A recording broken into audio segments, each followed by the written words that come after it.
what's cool is that predicting performance of copy was impossible, not just for Anyword, but for anybody 5 years ago. And the fact that you have LLMs today that can, people think LLMs just generate content. They don't generate content, they also understand content better. So if you had the best data set in the world 5 years ago, and you're trying to train a model to predict based on that data set what will work better, it would not learn anything. It would think that emojis are just better. And so context of LLMs, like understanding, reading the whole internet, now when you get your own data on top of it, now like you can train a model and it understands exactly how to talk to parents about diapers, and it understands why it worked.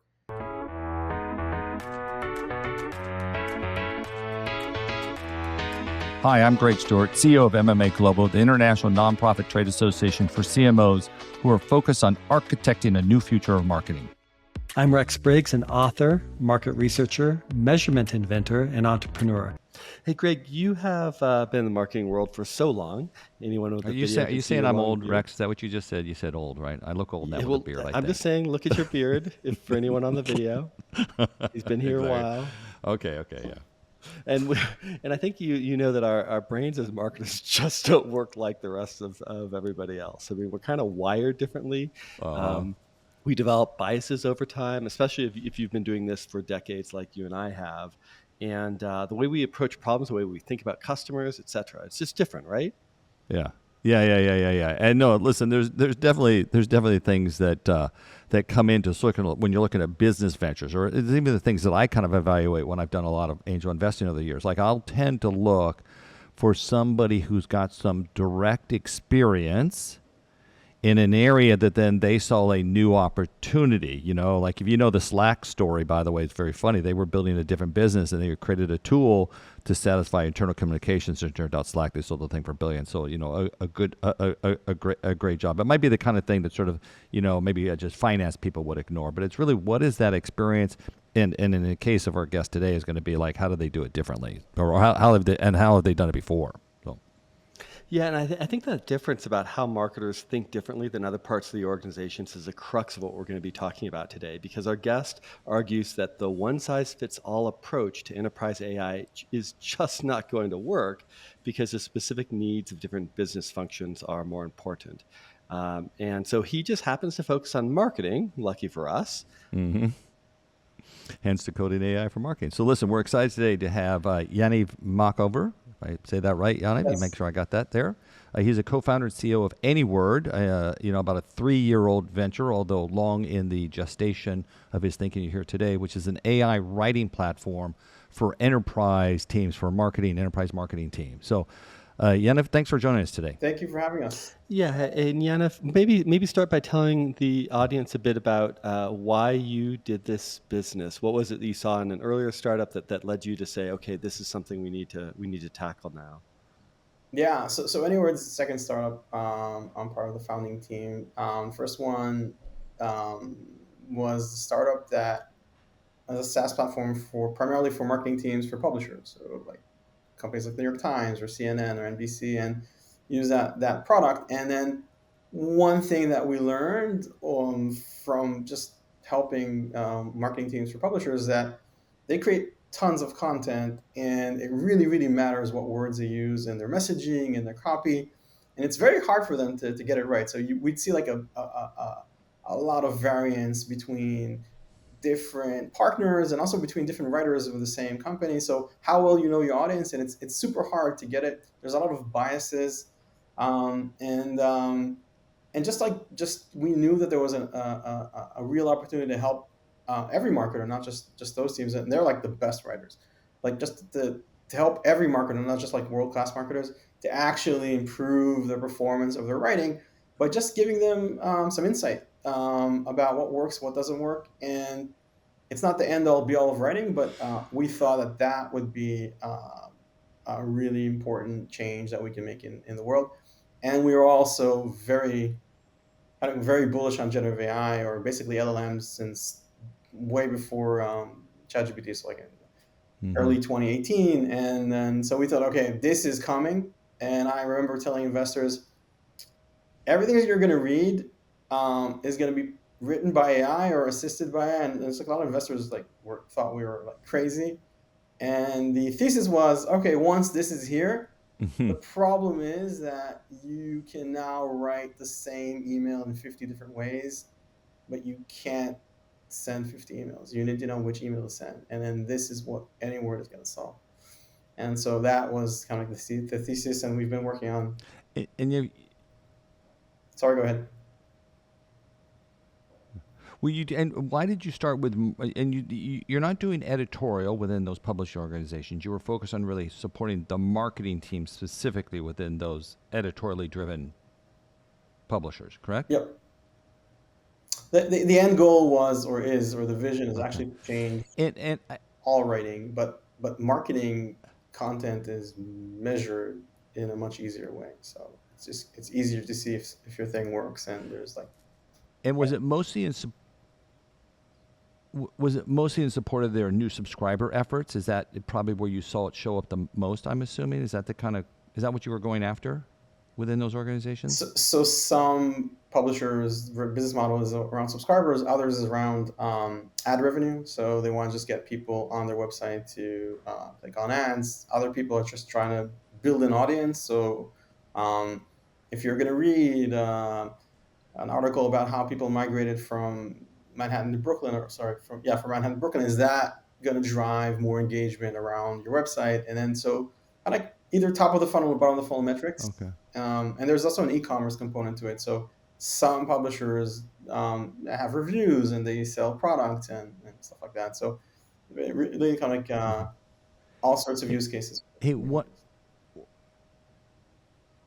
Okay. Hey, one other thing in this, I know Rex is going to jump in any minute, sort of ask technically how to do that, but I have a question about sort of pattern recognition because you said something really caught my attention. You said some marketing writers were really good already, and then others needed help. Part of the reason for your product, okay. But were the ones who were good writers, were they consistently good, or was there even inconsistency in how they performed? I'm curious, or how their writing performed. That's a great question. So if they were really good, they were really good for a specific audience and a specific product because they've A/B tested that and they've kind of like known, over time what Oh, works. okay. And once they were introduced with a slightly different problem, which happens a lot with publishers, different audience or slightly different kind of like messaging or product, then there's challenges. We gave professional copywriters um, we gave them pairs of copy or messages and asked them to tell which one is better. And we did that hundreds of times. Most copywriters, even really good ones, are like maybe 5% over random. So like they're 55% accuracy. So they guess the right one. Um, Oh, wow. and they don't agree with each other. And if you give them the same set of um, tests 3 months later, they will not be consistent in their results. So we have strong biases around creative. Oh, We wow. have what worked for us recently, kind of like bias, and we have recency bias, and there's a lot of things like that. And if you had something that was working for you, let's say a formula or some messaging that worked for you when you're talking about diapers, now you bring it into, I don't know, selling IT, and then that is less likely to work. So um, I do think that expert marketers in their field are, they know exactly what they're doing. The problem that CMOs has is that they just need to do a lot of things and they have to So, adapt. Greg's right. I want to ask some of the technical parts Yeah, because go. it seems like, first of all, for those in the audience that feel that they have been the victim of clickbait, we might find the equation for it. But if you think about it, what publishers or marketers have is that they do have an immediate metric that begins to tell people whether or not their copy was compelling enough. And especially if your goal is to try to get somebody to come back to a publisher and read a content or read a story, then it's a very easy measure. You either have someone who clicked on it, or maybe they didn't click immediately, but there is a view through metric, and you can see that that same person came back. So I can see how you can train content and a model to be much better. And I think it's also very clever that you asked humans to score what they thought would be more Hmm. effective, I because you love that. have that objective data to know what objective truth is in that case, and say, no, this is objectively better than the other one because it led to higher conversions. But I guess my question is, and I can think that you probably are also doing some guardrailing and training to say, this is our voice, this is our brand guideline, and so forth. Um, are those the main pieces that you have? And how do you think of yourself as differentiating from Jasper or Copy AI or others? Because a lot of people, again, have that set of data, can use the large language models, and could do that type of, basically it's fine tuning, right? I mean, or is there something like more that's going on there that you would say is kind of a bigger part of the workflow that's important for listeners to understand and appreciate? Yeah, I think it's a great question. I think how we kind of look at different. I think in two ways. First of all, I think the companies you mentioned are great companies. They want to be something different than Anyword. Anyword wants to be the platform where you that basically makes any tool or any LLM you use better performing for you and on brand. So we are not trying to be the creative tool of the enterprise or the enterprise marketing team. And we believe that every tool you're going to use is going to have generative AI, and they're all going to be talking a different language. They're all going to be kind of like siloed in what they know about your company, and they will not have a performance data layer. So on the, I would say, vision, product vision, strategy type of piece of it, we're completely different. And customers come to us for that, right? So we have the best marketing teams in the world using Anyword, not because our LLM is better. We don't really care what LLM you're using. It's because of that. Now, that vision actually takes into account a bunch of things. So we really need to understand performance data in every channel. So just understanding a Facebook account, post account, or an Instagram account, you really need to know what, how to actually understand what messaging worked, right? Let's say you had the same message over three posts, and then one of them it did well, and two it didn't do well. So you have to build marketing channel specific know-how about performance, and that's something that just Anywhere does because that's our business, and because that's all we care about, performance. And you have to do that for every channel, and really it's like called pre-processing, and that's not something you get from like any LLM or any horizontal or even the other verticalized AIs. On the second part, when you start working with Anywhere, off the bat, we have this data layer that no other partner has, which is these A/B tests, right? So how do you train a model to predict performance? You can't scrape it off the web.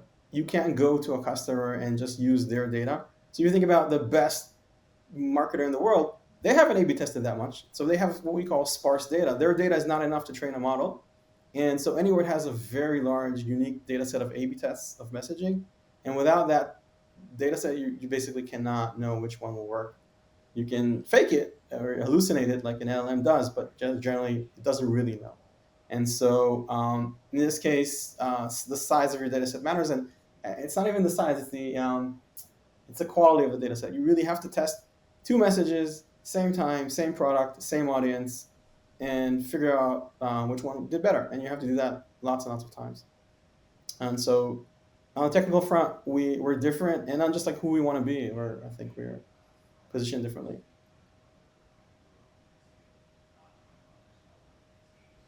Got it. You've Well, I also, definitely love the cumulative feedback loop. That's such an important point to have, constant feedback. And I think the A/B split test. I mean, that's something very similar to what Greg and I are doing with AI personalization. Is when we first entered into this area 3 years ago, there were unsupervised models doing things, but they didn't have a control group. So how could you know if it really worked? So I commend you for having for building that part in, because that continuous feedback and having a an A/B split test or some other condition so that you can see differentiation, I think is really important, and for the models to be able to truly, for us to be confident that they're doing something genuinely different. Greg, I think you had a follow-up question. no, I think I'm still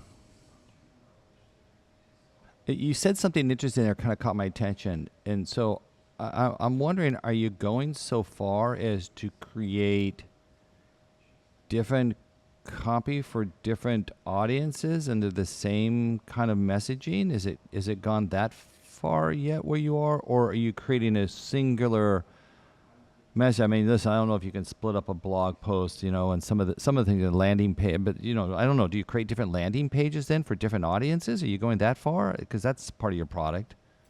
I don't know. How far does it go to sort of, because personalization, that's what, Rex kind of referenced the personalization studies that we're doing here with, Kroger's and GM and a bunch of other marketers. I mean, personalization is a pretty big deal. Yeah, we Where's Anyword right now? so generally when you're creating content with Anywhere, you're creating for a target audience, and you set up multiple audiences that you are, that those are your ICPs or your target, whoever you're marketing towards. Then every message. So if you think about just the two basic paradigms of generative AI, one is I have this brief, and so AI can generate a bunch of first drafts and ideas to go to take this kind of like content to one place, and then the person or the human actually edits that to the final stages. That's one paradigm. The second one is I know what I want to write. This is my messaging. There's a 20% discount this Christmas, and you should buy Anyword for blah blah blah. Now, really, that's the personalization part, like personalizing that, and while keeping the, I would say, the meaning, the context, the intent. That's kind of the second thing. So Anywhere does both of them. When I was referring to actually connecting to your channel, so first of all, even before you split test and A/B test, understanding what actually happened in the past at a messaging level is hard. Why? Because messaging repeats itself and appears in multiple ads, multiple posts, multiple emails, maybe it appeared on your website, and you really need to figure that out so then you can feed that back to the LM, right? So how do you know if, for instance, Anyword, um, we can say that our AI makes you smarter or makes you work faster. And which one's better? And which one's better for what audience? And which one's better for what channel? And should we incorporate that in our emails, top of the funnel, landing page, bottom of the funnel? And then just understanding that. Once you know that, then you can basically tell any LLM, hey, I'm writing an email, tell everybody I'm working. I make you guys work faster. And then so understanding all those different building blocks to put into an LM, the industry sometimes call it, like, you can fine tune a model, or it's called also RAG. So like you can just get that data in every prompt when you're prompting. So we do that. Once you generate anything with Anyword, we will score it, any kind of like output, and say from 0 to 100, this is how well this will do for your target audience. And we compare it to all the other assets we've seen that are similar, and to all the other assets that you've published in the past that are similar. It's like you're launching a webinar and you want to talk about that webinar. Okay, you've done this 50 times. This is the best one. Because sometimes you only have one shot at this. So the data processing goes into your data, what you've done in the past. It's coupled with a very large data set that Anyword has, and then we can basically filter and score any output from any LM once it's generated, and tell you if it's on brand, obviously, and how well it will do compared to every other variation that's possible out there. I hope I'm making sense, and not just So tell us a little bit more. You mentioned that you can score it by target audience. Tell us a little bit more about how you get the target audience. Do you have an identity graph that's sitting behind it, or are you partnering with somebody else to get that data, or is it just Facebook? Do they give you some of the target audience so you can begin to use audience as a feature? Like, can you tell the difference between a male or a female when you send who's clicked or responded to a message? That's a great question. So, first of all, audiences for writing for Anyword is basically segments. So it's not a person or an ID, or it's just basically um, teacher, Northeast, 25 to 35. Pain points is that, I don't know, he or she doesn't have enough time to, I don't know, prepare the class or whatever. That would be an audience definition. And the way, so we've collected the A/B tested data. We don't have A/B tested data that's general A/B tested, but A/B tested on like audience segments. So basically, because we already knew what segments we had the data worked on, then now we can train a model to say, well, we've seen teachers before. and we don't have data about every audience segment ever, but we have a good part, and it's growing, right? Because every customer we onboard, there's, depending on your tier, there's some data shared with Anyword, and so we're getting better and better understanding what works for every audience segment. And I think just people think, like, if you think about personalization, I've been studying personalization for a long time. So on the messaging level, 80% of performance could be explained just by, there is just one copy that's better than the others, regardless of personalization. Like, there is a way of selling diapers that's gonna, for parents, Yeah. that's just better. And then you have like the 20% of the variance Mm-hmm. also can explain by, okay, if I say this word in the Northeast or this word in, I don't know, in the UK, then it's gonna slightly outperform. But I think just getting that 80% right is like, that's job number one for us. We're not there yet, but if we get there, we've basically moved the needle for every marketer. So when you're starting out, okay, this is how you market diapers. It's just like these are the best messages for messaging building blocks, basically for this target audience. Now you can, with AI and LMs, you can just go wild with it.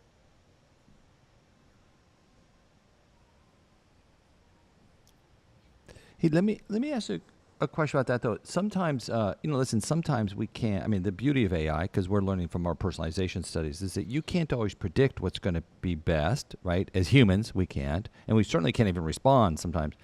But we can look back and see sometimes how the machine made decisions. I'm kind of curious. What have you learned that kind of caught your attention that you maybe didn't see coming about what is good copy or what's really happening to create good sort of text that you wouldn't have otherwise known about? Do you know? I'm like, you kind of referenced something you said earlier about, hey, if a word changes, I don't know, is it that simple sometimes? Or I'm curious just what you now know as a human looking back on what the machine's doing. So I've seen so much copy and messages, and I pretend to know why something worked, but I don't. I'm not an expert. Every time, like, I pitch Anywhere to customers, investors, I just give them like two sets of copy, and I ask them which one they think will work better for our target audience, and then they're like split Okay. between them, and Oh, then I okay. show them which one works, and I tell them I don't really know. And you know what? Most people don't. And do you know what's Mm. cool? What's cool is that predicting performance of copy was impossible, not just for Anywhere, but for anybody 5 years ago. And the fact that you have LLMs today that can, people think Mm-hmm. LLMs just generate content. They don't generate content, they also understand content better. So if you had the best data set in the world 5 years ago, and you're trying to train a model to predict based on that data set what will work better, it would not learn anything. It would think that emojis are just better. And so context of LLMs, like understanding, reading the whole internet. Now, when you get your own data on top of it, now like you can train a model, and it understands exactly how to talk to parents about diapers, and it understands why it worked. And so to pretend that I know, I don't. I've seen all the techniques like withholding information, or the different frameworks and how you grab people's attention and stuff like that. And they work sometimes. It's just that they work sometimes and for some audiences, and sometimes they don't. Um, Sales, But that edge, let's build on that a bit. yeah. Sorry, go ahead. Let's build upon that a bit more, because you can go back to your corpus of data and your patterns, and you can look for features across those patterns and say what are some common denominators, or by audience or segment, what matters more. There was an academic paper that sadly came to the conclusion when it analyzed, I think they were looking at hundreds of thousands of Facebook posts, and which ones got more engagement. And they found that ones that played on anxiety did about 66% better than ones that focused on hope, for example. And as you look by age, you can see that pattern probably becomes even more extreme, where older people are more likely to engage in content that taps into anxiety. I think Fox News has done quite well with that general principle. Um, And some marketers, it's interesting. I was working with Intuit, and when they used their large language model initially, the first thing that came out as a sample ad script was about the anxiety related to getting your taxes ready, or they own TurboTax, and they said, nope, time out. We do not focus on the fear part when we market our brand. We focus on the positive parts about being a business owner, et cetera, et cetera. And so you can imagine that you might have this tension between your brand guideline and what's performing. And being able to look at that body of data that you have accumulated can be really important and insightful for a marketer. And so, I mean, I get you're saying in general, it's very hard as a human to say, what performs better on any given one item. But then now that you've done thousands of these, I imagine that there are some Yeah. emergent behaviors and patterns and best practices, either by audience segment or industry category, or just you know overall. I mean, the old one for marketing used to be, if you use the word new and improved, that would get people's attention. Is there Now, anything now, like that now that you can nobody share believes with that. us? Nobody believes the new and improved bullshit anymore because we've overused the damn thing. I also wonder too if there's context to it too, because listen, America's in a funny space right now, especially with their political season, and you look at how Kamala Harris, and not to get political about things, she's going to come back with a message of hope, which is where the other sides tends to be a message of negative. So what's the world responding to? And then you have different elements of that political spectrum, consumer individuals, voters, I guess in this case, who are responding differently. Yeah. Any pattern recognition around that you guys see overall? Or you want to give us the data? We'll analyze it for you. That'd be funny. Yeah, I Rex, we can do tell that, you wouldn't like a we? lot of It'd be We them, could. interesting to That'd be see. a fun. lot Yeah, of it'd be an interesting industry Yeah. statement for sure. yeah, there are a lot of like Sorry. Rex and I are talking about. So I'm not letting you answer the question. Go ahead. Sorry, we have a little delay here, so I think we're missing that. Go ahead. Sorry. it's super interesting. First of all, there are a lot of like, I would say, generalizations that you can definitely understand. Like, I don't know if you guys figured out, like, there's a phrasing where scientists have discovered, and if you stick that in a lot of your content, it's just going to work better. There are also like these basic just rules Oh. about like how long should be your copy, and for every channel, should you actually mention your brand, should you not mention your brand, do you want to really like use named entities, like things that people recognize, like celebrities, or so there are like basic generalities, but that all existed. You could do that analysis Yeah. 20 years ago. Now you have a 180 billion parameter model, and it's going to be smarter than that, right? So it's gonna learn that, of course. And so yeah, I Yeah. can tell you a bunch of those things that I've heard. Obviously, anxiety is better for parents than hope. I don't know, or maybe generally it's better, and for maybe for older people than younger people, and Mm-hmm. it's definitely there. Just I'm on the AI camp, right? So it's like for me, okay, this is clearly one parameter in a huge type of thing. Where what's exciting is that um, really you can get into a nuance of a specific message, like how to make a specific message better, right? So it's not what content you're creating, but I just want to say there's a webinar tomorrow, and I'm not going to scare you into that webinar. So really, what's the best way of saying that, and what's the best saying that for techies, and what's the best saying that on LinkedIn over an email? And then I think even that kind of basic thing, but there are obviously like really Mm. interesting learnings about what worked and what doesn't work, and I'm not an expert copywriter. I feel like Yeah. Yeah. Yeah. Well, Yeah. we would love to follow up with you on that one, Yeah. because I Yeah. think If you, even on your webinar example, FOMO works really well. Don't want to yeah. miss this webinar. I would have said. I Yeah, would and have you're right. said. You're so right about that. 30 years ago, I was the first director of research at Wired in 1995, and one of the first things that we did was we tried to personalize. They called it Hot Flash. It was Hot Wired. It was the email newsletter. And we found that there were different segments of people that engaged in the news content, and some of them we could see would visit in the early part of the day, and they were generally interested in being the first to know. There's a kind of a pride of being ahead of the curve on technology. And then there was the people who visited towards the end of the day, and like they skewed to where they were afraid of being the last to know. And so we actually adjusted the headline copy based upon the time of day in which they generally access the site, because that led to higher conversion rates. And you're right, that was 30 years ago, right? So the interesting thing, I mean, I think that I'd really be I think we definitely are building this corpus of data that is really interesting for marketers and for that question. And I think more broadly for society as well, because Yeah, I think the question becomes, me like too, Greg Rex. said, we're kind of immune now to the new and improved because it was Yeah. overused and consumers and people resist this idea of being or wanting to feel manipulated. So where do you think things go in this era where we can learn so much about what activates or triggers people to do something, and this sort of tension between, with marketing, we just want to get you a product you're going to love, Yeah. you're going to enjoy, you'll spend your money, and it's a great thing if you enjoy it, and it's an exchange, versus when it maybe could potentially be used in the areas like, as Greg said, politics, where it becomes more manipulation and there's maybe more, or propaganda, where it becomes more dangerous. Where do you think we go in this world, and how do we make sure we get to a good place? Yeah, I think first of all, the CMO's job is the hardest. You're managing a multi-discipline organization. Everybody's doing different things. You need to know about attribution, branding, performance, customers, your product. So I just generally feel for that role, and also trying to hire for that role is really hard, just because that multidisciplinary aspect. And I think um,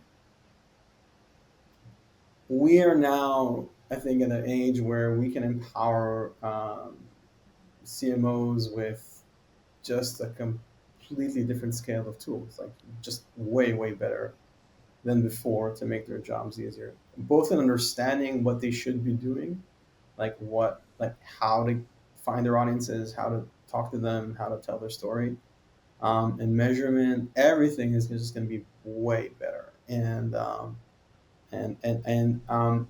just think that, like, initially people said, well, AI is going to be creating all this content. We're all going to be like attacked with this, like, crappy content in our feed. I don't agree.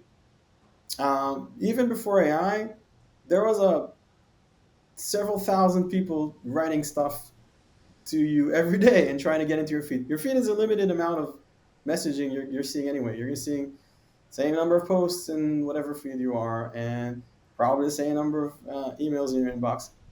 It's just going to get better. You're just going to get better, more personalized content, and it doesn't matter if it was created by AI or by a human. And so I am kind of like, I don't understand. Like, I, logically, I don't understand the problem with that. It's just like, can people use AI to scale? Yes, but if you're like a bad actor, could you do that before AI? For sure. You just did. Now we can probably do it more cost effectively, or it's cheaper. Right?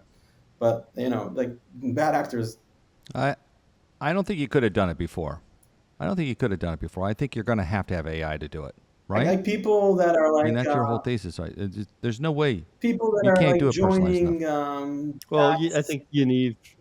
and like sending, like, insincere messages or political stuff or propaganda. There's governments doing that, right? So Yeah, and they did that without AI, and they had like farms of right. people doing that, and now it's easier for them, right? Yeah, I'm not saying I think that aspect is probably going to get, it's going to be easier, and so it's going to scale. But still, yeah, I think the main challenges are always, like, I think, in the distribution filtering level, like the platforms themselves, like the channels, like TikTok and Instagram and Facebook and your email inbox, and then so they are just going to have to, they still have the same problems that they had before, like filtering and right. Yeah, I think where this gets really interesting though too, like there's a product out there my team and I were looking at yesterday called Crystal Knows, and so it's basically it's a browser app that you can sort of build in, and it shows you when you go to a LinkedIn page. It will tell you from looking at LinkedIn and other social media. I guess I don't know how Crystal Knows exactly works, but we should get them on the show, Rex. But they basically go through and profile who the person is. And my team was laughing because they put in me, and it was right. It was like, get to the goddamn point. Don't waste my time. Be clear, and be direct about stuff. I'm a New Yorker. That's how you talk to me. You absolutely should do that. You do anything else with me, I tell you, I'm just going to be annoyed. So it'd be interesting to see whether or not we could actually use AI to really personalize that level to people's sort of individual sort of orientations. That's a very powerful idea if we're writing to them directly. Well, it seems or like just that's where Yaniv's technology ends up going as he yeah, accumulates more and more data it'd be by more really and more cool. segments, or Yeah. or matches to an identity graph. Yeah. Yeah, and match the identity graph. I totally agree, Rex. I think the other thing is interesting about this too. Rex, I always give this example. So listen, I worked on Bounty many years for Procter and Gamble. Most people know the Bounty ads. It's basically a visual. Mom, kitchen, kid spills something. Mom smiles at the kid. This is really important. Mom smiles at the kid, wipes up the mess. Kid's happy. Move on. So a lot of people go, oh, it's a quicker picker upper. I go, no, you're missing the goddamn point. What's going on here? Here's what's happening.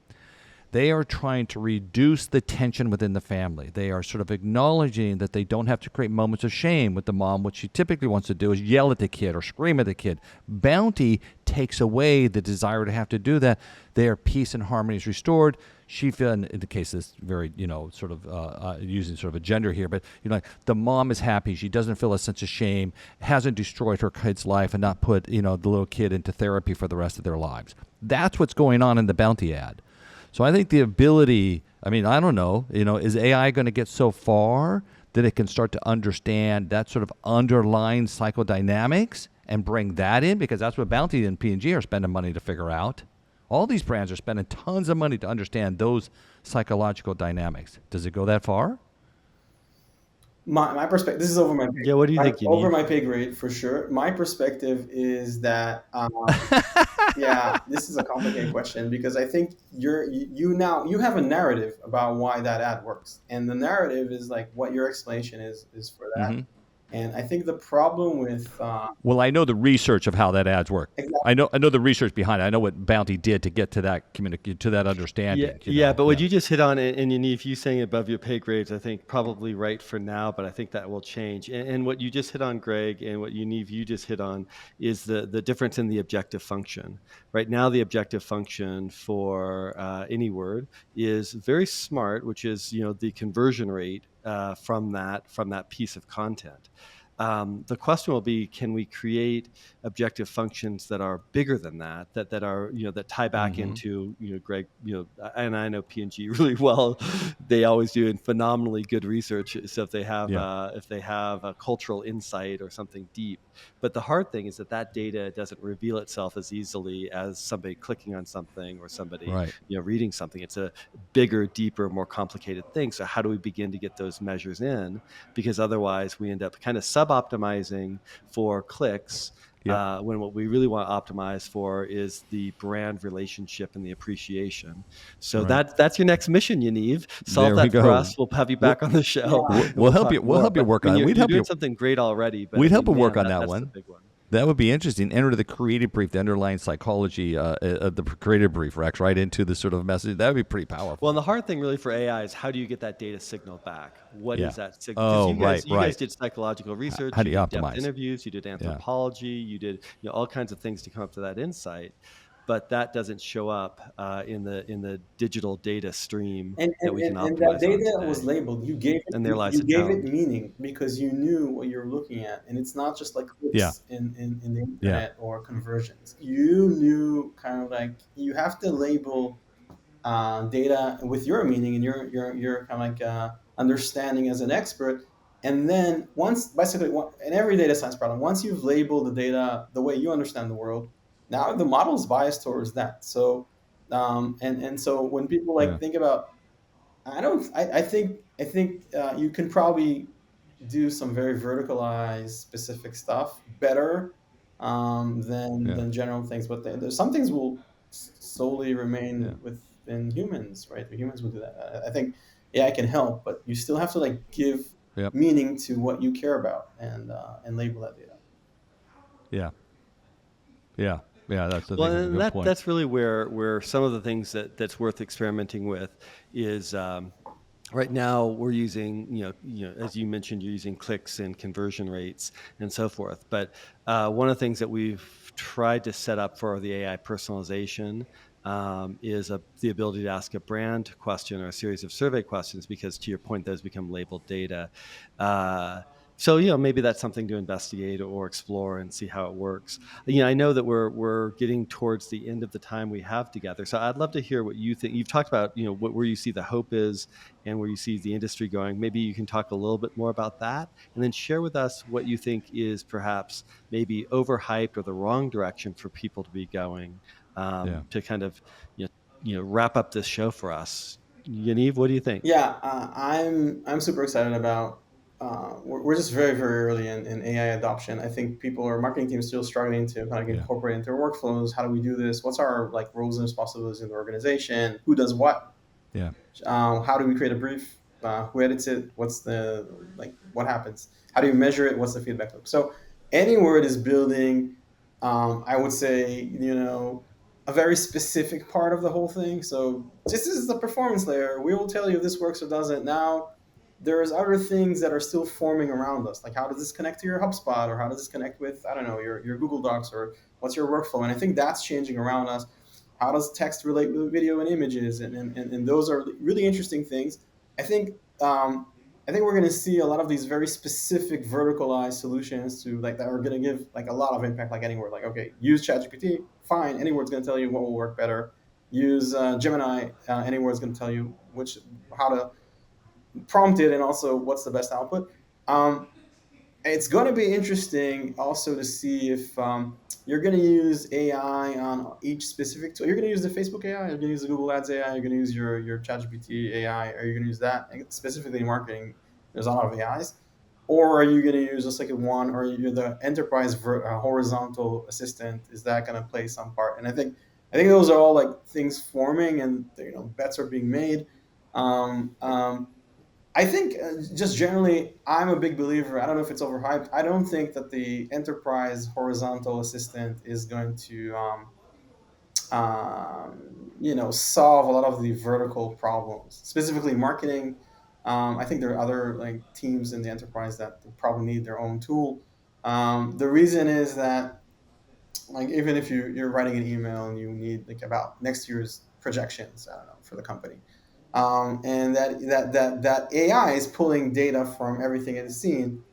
Maybe it's not pulling the right data. Maybe it's pulling from a bad draft, something that wasn't approved. Maybe and then you don't have control over it. So you really need like and then it's like an unsolvable hallucination problem. So what do you actually access? If there's too much broad context, then your email is not going to be accurate. If it's too specific, then you work really hard on prompting, and you might as well write the Mm-hmm. report, right? So I think in this is basically the general Right. problem with general horizontal AIs. Now what happens with vertical AI? Okay, I want to make this ad better. That's a simple thing. Now I need to know. I know what data is going into it, what data is not going into it. I know what's where it's going to be placed.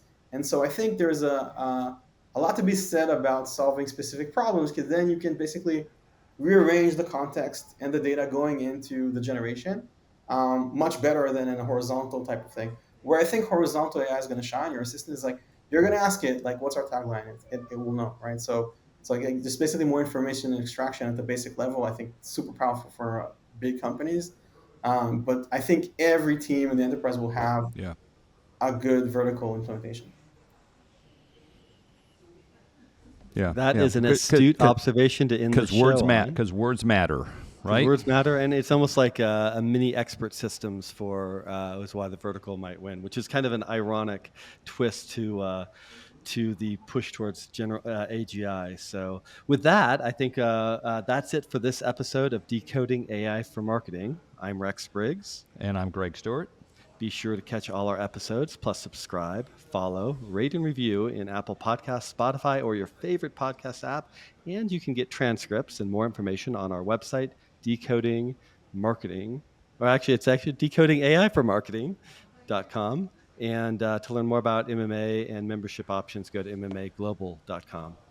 Thanks for listening.